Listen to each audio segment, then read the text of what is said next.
Good morning students, welcome in online class 9 class chapter 2 Europe में समाजवाद एवं रूसी क्रांति।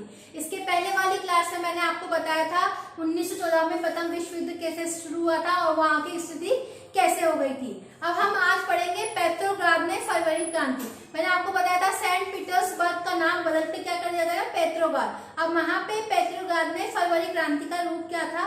सन 1917 की सर्दियों में राजधानी पेट्रोग्राद की हालत बहुत खराब थी। ऐसा लगता था मानो जनता में मौजूद विभिन्नताओं को ध्यान में रखकर ही शहर की बनावट तय की गई थी। मजदूरों के क्वार्टर कारखाने सेवा नदी के दाएं तट पर थे और बाएं किनारे पर फैशनेबल इलाके। विंटर पैलेस सरकारी इमारतें थी। जिस महल में ड्यूमा की बैठकें होती थी वो इसी तरफ थी। फरवरी में मजदूरों के इलाके में खाद्य पदार्थों की भारी कमी पैदा हो गई थी और वहां उस समय ठंड भी बहुत ज्यादा थी। भीषण कोहरा और बर्फबारी होने के कारण वहां पर प्रतिनिधि चाहते थे कि निर्वाचित सरकार बची रहे, इसलिए जार द्वारा ड्यूमा को भंग करने के लिए कोशिशों का विरोध कर रहे थे।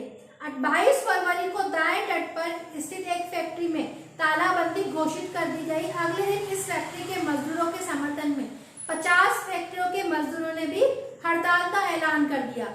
बहुत सारे कारखानों में हड़ताल का नेतृत्व औरतों कर रही थी। इस दिन को भारत में अंतर्राष्ट्रीय महिला दिवस का नाम दिया गया। आंदोलनकर्ता जनता बस्ती पार करके राजधानी के बीचों बीच नेवकी प्रोटेस्ट तक आ गई। इस समय तक कोई राजनीतिक पार्टी आंदोलन को सक्रिय रूप से संगठित और संचालित नहीं कर रही थी। जब फैशनेबल संगठन संचालित नहीं कर रही थी तो सरकारी इमारतों को मजदूरों ने घेर लिया और सरकार ने कर्फ्यू लगा दिया। शाम तक प्रदर्शनकारी तितर बितर हो गए और 24 और 25 तारीख को वो फिर इकट्ठा होने लगे। सरकार ने उन पर नजर रखने के लिए घुड़सवार सैनिकों और पुलिस को तैनात कर दिया। रविवार 25 फरवरी को सरकार ने ड्यूमा को बर्खास्त कर दिया और सरकार के इस फैसले के खिलाफ राजनीतिक बयान देने लगे। 26 तारीख को प्रदर्शनकारी बड़ी संख्या में बाएं तट के इलाके पे इकट्ठा हो गए और 27 को उन्होंने पुलिस मुख्यालयों पर हमला करके तहस नहस कर दिया। रोटी, तनख्वाह, काम घंटों में कमी और लोकतांत्रिक अधिकारों के पक्ष में नारे लगाते हुए असंख्य लोग सड़कों पर जमा हो गए और सरकार ने स्थिति पर नियंत्रण कायम रखने के लिए एक बार फिर घुड़सवार सैनिकों को उनके ऊपर तैनात कर दिया। लेकिन घुड़सवार सैनिकों की टुकड़ियों ने प्रदर्शनकारियों पर गोली चलाने से इनकार कर दिया गया। गुस्साए सिपाहियों ने एक रेजिमेंट की बैरक में अपने ही अफसर पर गोली चला दी और 3 दूसरे रेजिमेंट ने भी इसको बगावत कर दी कि हड़ताली मजदूरों के साथ वो आ मिले और सभी सैनिक थे वो इन मजदूरों के साथ में आकर उनके साथ विद्रोह करने लग गए। उस शाम को सिपाही और मजदूर एक सोवियत या परिषद का गठन करने के लिए उसी इमारत पर जमा हुए। अब ड्यूमा की बैठक हुआ करती थी। यहीं से पेट्रोग्राद सोवियत का जन्म हुआ।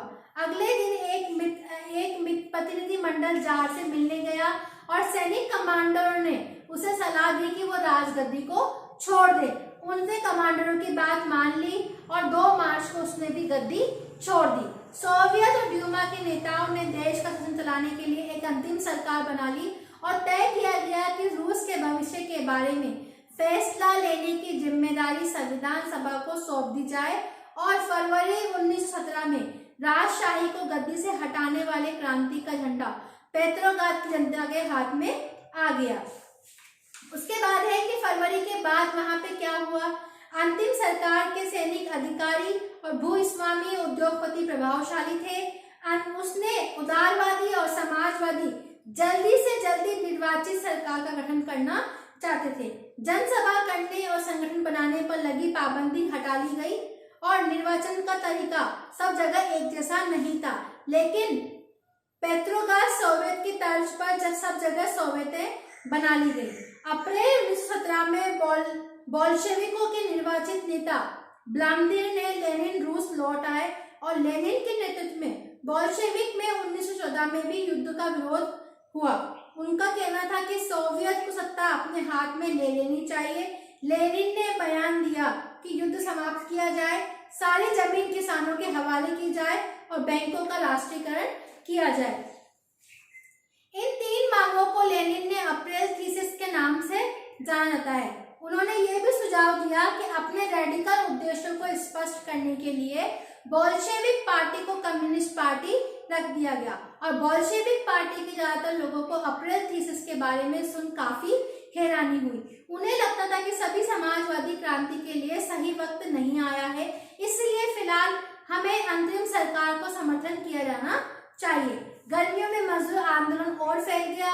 औद्योगिक इलाकों में फैक्ट्री कमेटियां बनाई गई और इन कमेटियों के माध्यम से मजदूर फैक्ट्री चलाने के मालिकों के तौर तरीकों पर सवाल खड़ा करने लग गए, क्योंकि मालिक जो उनके अपने अपने नियमों पे उनसे काम कराते थे, तो अब वो कर्मचारी उनके अगेंस्ट, उनके विपरीत अपनी भावनाओं को रखना शुरू करने लगे।